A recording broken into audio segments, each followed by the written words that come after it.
All right, welcome back to class. We are on day 5 in the final module. And let's go over to there's my Jupyter notebook. So we're going to talk about common exceptions now. So we looked at our last module and we talked about the try module where we used try. I'm just going to use the pass keyword here. We're going to say except.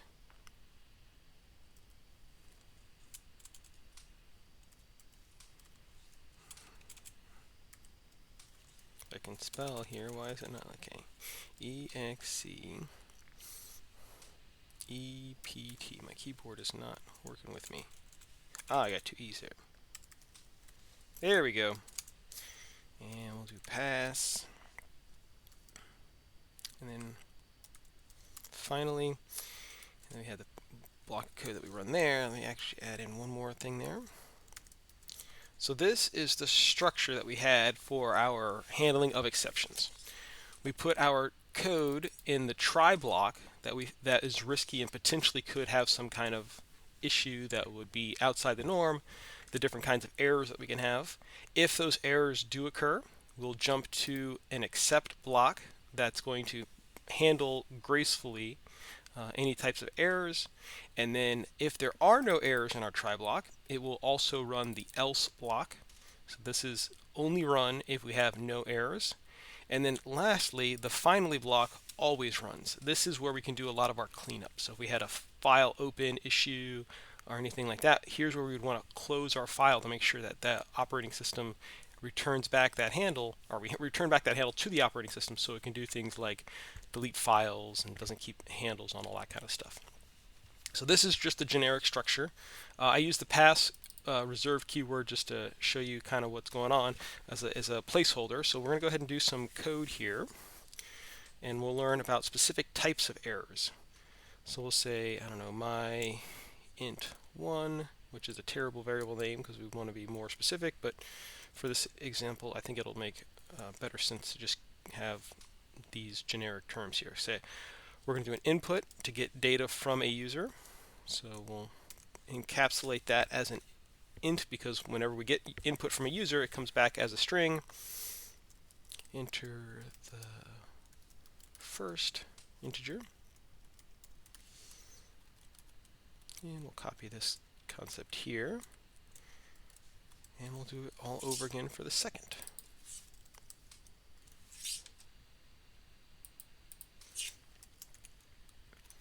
All right, so now we have two integers. Let's do some math with them. We'll just do print, and we're going to do an f string, not in quotes, in double quote. There we go, not in parentheses. And we'll say, I don't know, int1 times int2 equals, and then we'll say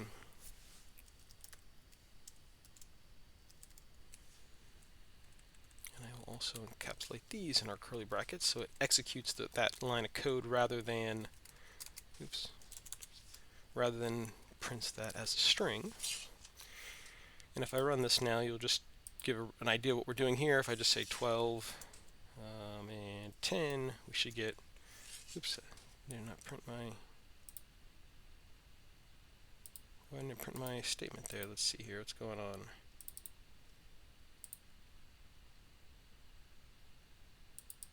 I should have printed this out. Why didn't it print?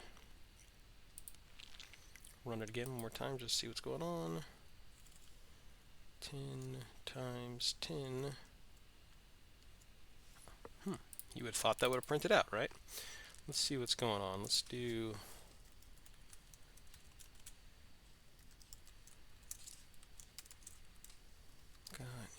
here, my favorite.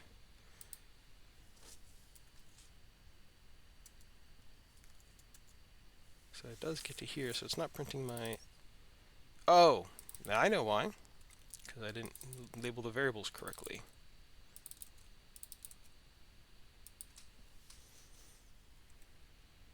It's causing an error. We should have had the except block and we could have seen that out. Okay, so 10, let's say 12, and then we get 10 times 12 is 120.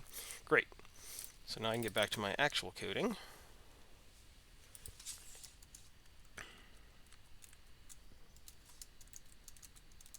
So we'll do all the different expressions, right? So we'll do multiply, divide, add, and subtract. And we'll do the same thing here. Multiply, divide, add, and subtract. We'll go ahead and run this, and we'll try it again with our examples 10 and 12. And you'll see we get 120, 0.833, 22, and 2, minus 2, sorry. So those are our math expressions. But now let's handle our exception. And for this, I need to go into a little bit more detail on what we're actually doing here. So if I just use the word except colon, that's going to accept every type of error. It's the same and equivalent as typing exception, because exception is the thing that we'll talk about here in a minute. I'll give a little bit of foreshadowing for our next module because I have to explain inheritance here in a second. But exception is the base of all of our other types of errors. So everything is going to derive from the class of exception. So let's just print out here. And we can actually give it a variable name, exception as e. So I can say e dot, and I don't remember this. How do I print out an? Oh, well, we'll just print the whole message out. Print e. Why not? All right. So if I run this, and we'll do, I don't know, 10. We'll do a 0 here, so we should get a divide by 0 issue, and you'll see that the error prints out right here. E is divide by 0. So that gives us the type of error it is. And then we could have pass, and we can do some code here.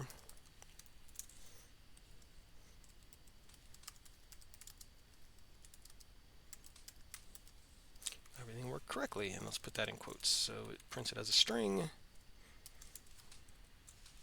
There we go, and then the pass, the finally should say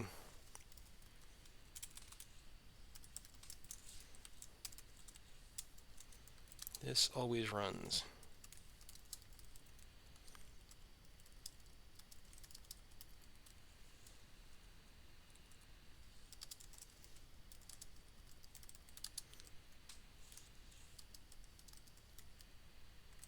There, only runs if there's no error. All right, now we've fleshed out the code a little bit more. Let's go ahead and try to see how this works.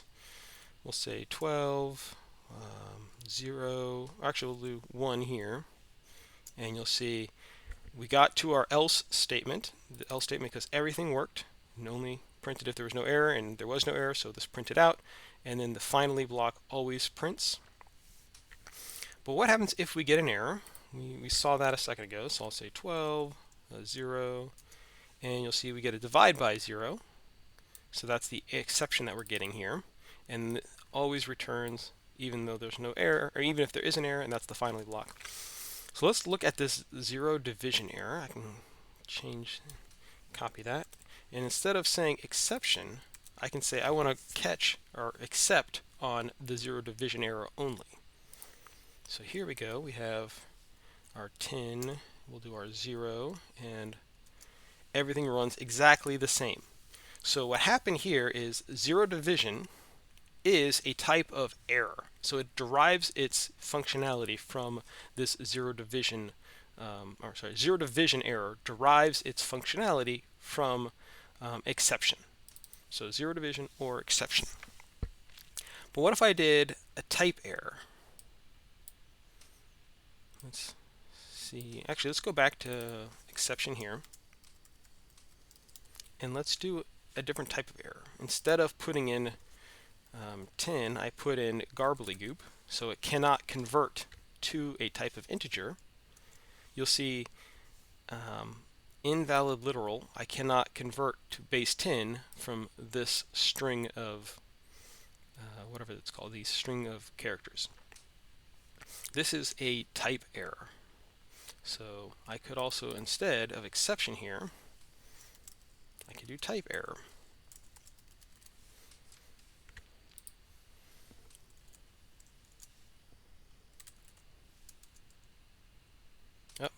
We actually didn't get a type error. We got a value error. Not that's I meant value error rather than type error.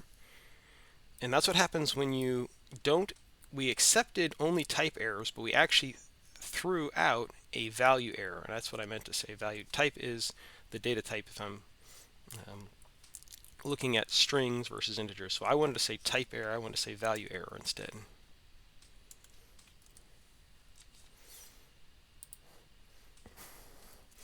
So gobbledygook.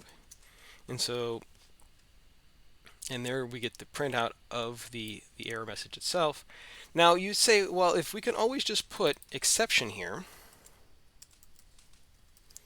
why don't we just always use the exception? And this is because we can actually have multiple except blocks. And so let's look what that looks like. I can do that and that. Instead of exception, I can say zero division error here. And then I can say, instead of, well, I could leave that as an E, but I could say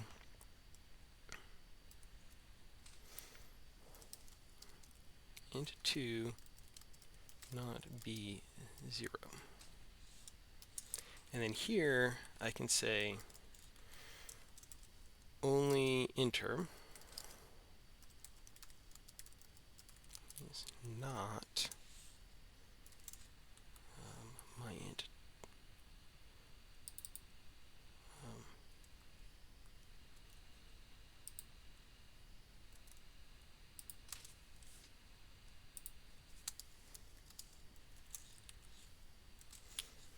I'm not sure which one actually throws the value, so we're going to do an F string here as well. So I'm going to print out the two values that they type in, and then this is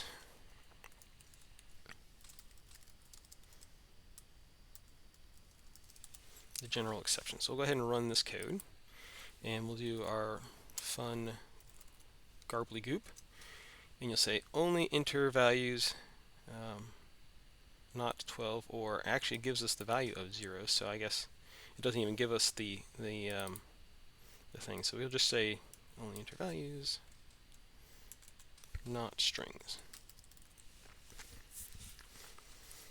Okay, we'll try it one more time with that same issue. So we'll say 312 gobbledygook, and we always get only enter integer values, not strings, and then the finally block always prints here. So you'll see that our, oops, and I meant to say value here. So zero division error did not catch or accept on that type of error because it is not of that type of error. So it bypasses this one, and then it came down here and printed this one because of the fact that it's a value error. But if I do run 124 and they'll say 0, now when I run it, you'll see that this except block does grab that error and print out our the integer 2 cannot be 0, right? So there we go. So that's why we do it. And then the other thing is you would accept or expect this exception set of code to always run as well. But what happens is the try is going to throw the error, and then the first except block that is of that type, so either zero division or value error in our case, will accept that issue and handle it, and then go down to the finally block. So it doesn't just chain these together, it's going to just run one of them. So if I put my general except block first, these exceptions will never ever get called. It's basically dead code because this except block will accept all exceptions, and once it's handled for good, right? So if I run this code, and whether I put in gobbledygook, I'm going to get that general exception, or if I put in that zero division issue, it'll always get that general exception. So what's happening here is called inheritance, and this is a little bit of foreshadowing when we get to the next section, the next module, or no, the whole next class. Yeah, we're talking about object-oriented programming. Inheritance is one of the pillars of object-oriented code, and what's going on here is exception is the parent. So this is like the root of all exceptions are going to derive a lot of their functionality from exception. Then we're going to create sub-exceptions underneath that, maybe like zero division or value or a name error, or if it's doing disk I/O, it might be a file not found error. Those are all going to derive and get some of their functionality from the exception class. So the way inheritance works is just like in real life. If I'm inherit from my parents, I'm going to get some of the traits and attributes of my parents. We steal that concept in object-oriented programming. And my best example I can think of is the classic example of an automobile and then subcategories of automobile, maybe like bus or sports car. So if I have my root class of automobile, I can put the functionality in there of things like, I have an engine, I have braking, I have acceleration. So these are things that are just generic to the automobile category. Then I can also do things like turn left, turn right, go straight. Those are those are the features of an automobile versus the attributes. So those are what we call methods, and things you can do from to an automobile versus things that are about an automobile. Then let's say I want to derive a class or an object from it, which we'll say bus. A bus would derive its functionality from automobile and then add functionality and features to that. So for instance, a bus might have stop signs added to it, or it might have bench seats for kids to sit in. So it's going to derive and get most of its functionality from the automobile, so we don't have to rewrite that code over and over again, but we'll add the supplementary features of a bus to the automobile class. And that's what we're seeing here, right? So zero division error is everything that an exception is, plus focuses things that are on zero division, such as that specific verbiage that happens with zero division errors, versus a value error, which shows you it can't parse to a specific type of thing. If it's garbage, it's not going to translate into an integer, so that's our value type error. So that's a little bit of foreshadowing of what we're going to talk about in next whole class, but I wanted to kind of explain why we have the different error classes and then why we have to put them in a specific order. We have to go generic to specific here. So I always want to put the generic one at the bottom because I don't want to have it handle the exception and then don't get to print the actual specifics that I care about for my specific error in handling that. All right, so that's kind of, I jumped ahead and did all three of these sections. We did multiple different except blocks, and that's how we handle multiple different exceptions and handle them specifically to the type of error that we're looking at. So we just start with the most specific, and then we work our way to the most generic. And this is easy because we only have two levels of inheritance, right? So zero division directly inherits from exception, and so does value error. So these are the specific ones. This is the generic one. But we could have multiple layers of this inheritance, and we could always want to start at the most specific and work our way back to the most general. We also saw just if I use the word except, so if we'll do our try except pass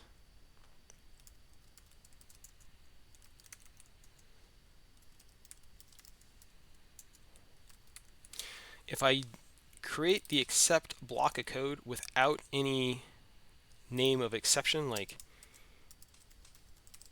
it's going to just assume that I mean the base class of exception. So it'll catch everything. So if I just use the word except, it's the same as exactly what you see here, using the word exception as well. So I just want to point that out. It's the most generic version of exception and it handles everything. Exception hierarchy, we talked about that, and I can also use the as keyword, and we saw that when we'll just redo that block of code here real quick. Grab this. We'll do our value error, because that's an easy one. and we can give it a name like as, and I usually use the word E for exception, but I could say bad int something, or we'll do it as Python with the underscores. All right, well, okay. My int equals int, and then we'll wrap that method in a input method, and then we'll give it the prompt, enter and int. Okay, so in here I'm going to print out an error.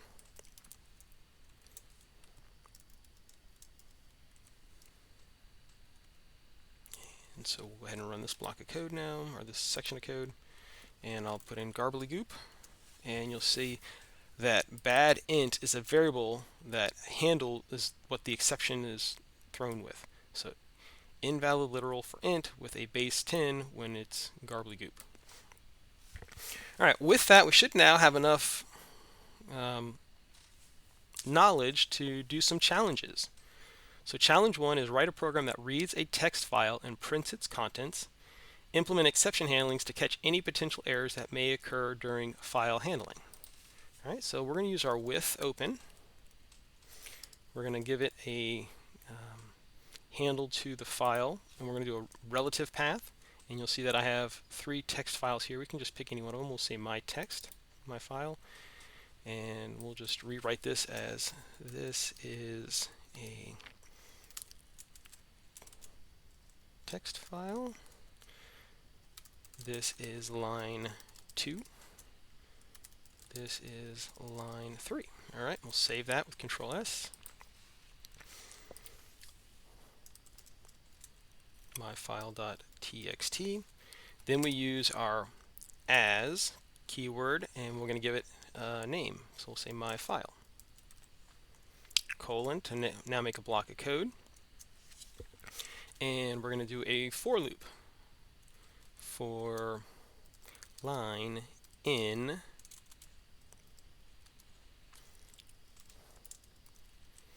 my file dot, and I don't remember the, we can do our my file dot, and then there should be read line. Read lines gives us all the lines of the thing, and I can print it out.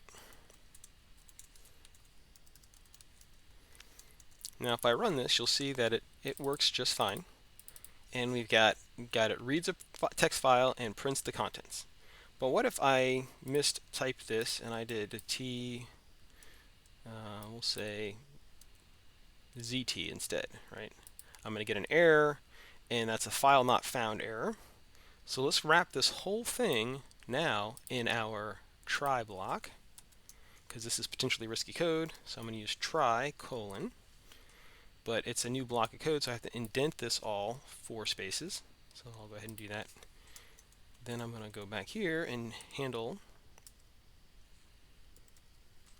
the exception, and I'm going to be specific. Let's do file not found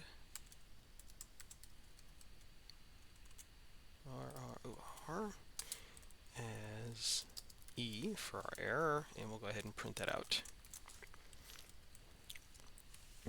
And I could add the finally and the else block. I don't really need the else, so what I'm going to do here is just do the finally.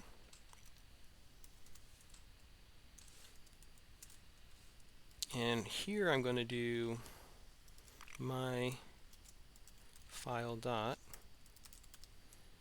close, just in case the error happens in here, it'll actually close the file. In fact, we're going to change it up a little bit. So we're not going to use the with open, because that automatically flushes and closes our file and all that good stuff for us. We're just going to do my file equals open. And then I'm going to bring these 2 lines back. So I'm going to open the file here. I'm going to read through line by line. I'm going to print it out. And I'm always going to close it because I'm going to hit my finally block here. Now, if there is an exception, I will print out the exception and then close the file. So let's go ahead and run this with txt and run this, and you'll see that it prints it out no problem. and that if I go over to my if I go over to here and I go down to my D drive, Python class, Python files, you'll see that I can delete this file because the file handle was freed up in our, oops, Control Z, did that not work? There it goes, brought back my file. Okay, so because we closed it down here in the finally block, it released that handle to the file. In fact, if I close this out, and we didn't do this for whatever reason, and we run this, you'll see, oh yeah, because I do need to do something. We'll do our empty no operation there, and you'll see there how it runs, but it keeps that handle on this file, so when I try to delete it, you'll see that it's being handled by Python and has a handle on it by Python, so the operating system doesn't let us delete that. So we want to make sure that we're always closing our file. And I always close the file in the finally block to make sure that it always runs this section of code.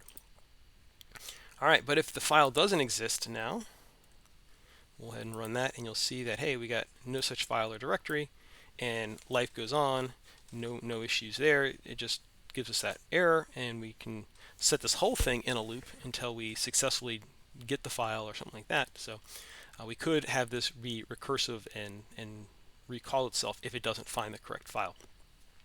But there we go. So we wrote a program that reads a text file and prints its context, and it implements exception handling. One thing I could add is file dash name, and we could get this as input from the user.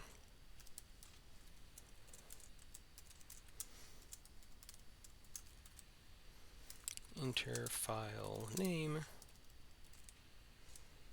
colon, space, something like that. I should probably make that lowercase.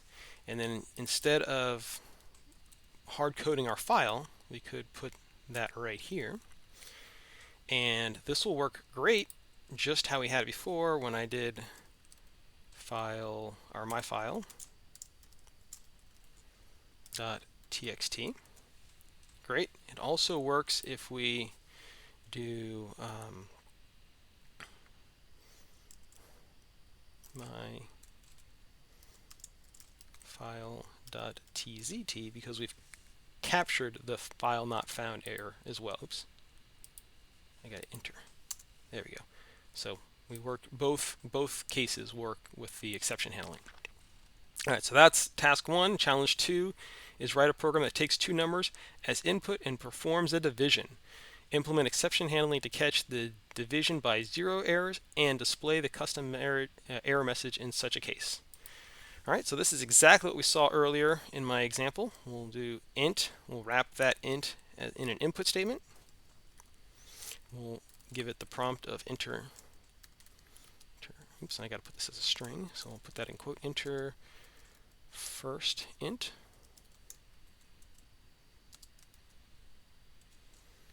And then I'm going to assign it as a variable called int1.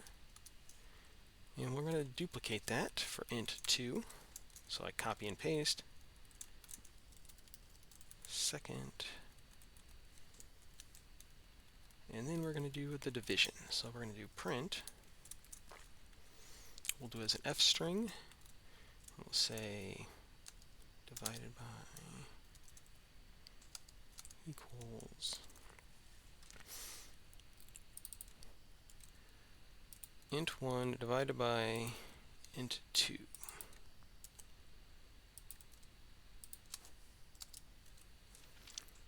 And this is the bare bones code with no exception handling, but we'll just see that it works off the bat. So let's say 12, and we'll say divided by 2 should be 6, just to see if we get it, and it does.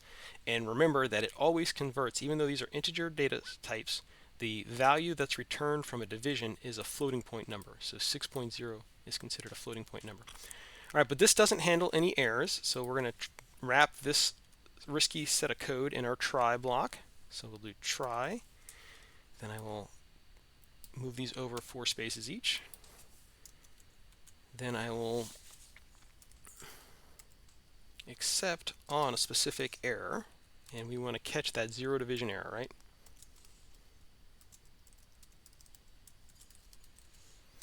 We'll say as e, or some variable name that we gave it, and we'll print the error.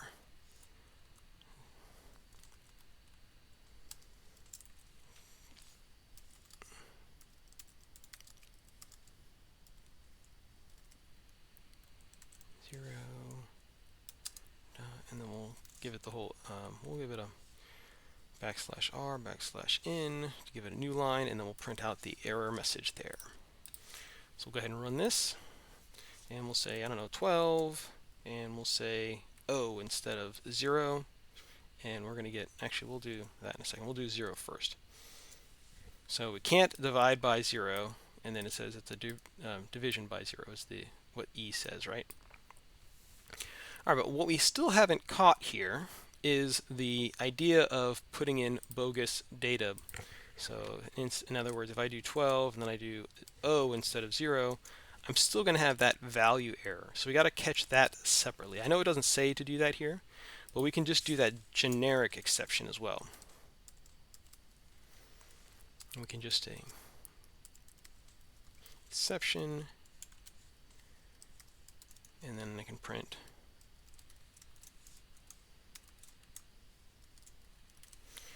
my error. And now I could just leave it like this, and this is how I would write my code. But remember, this is the exact same as not having any term there at all. It's just implied that it's the generic exception. So we'll run it this way.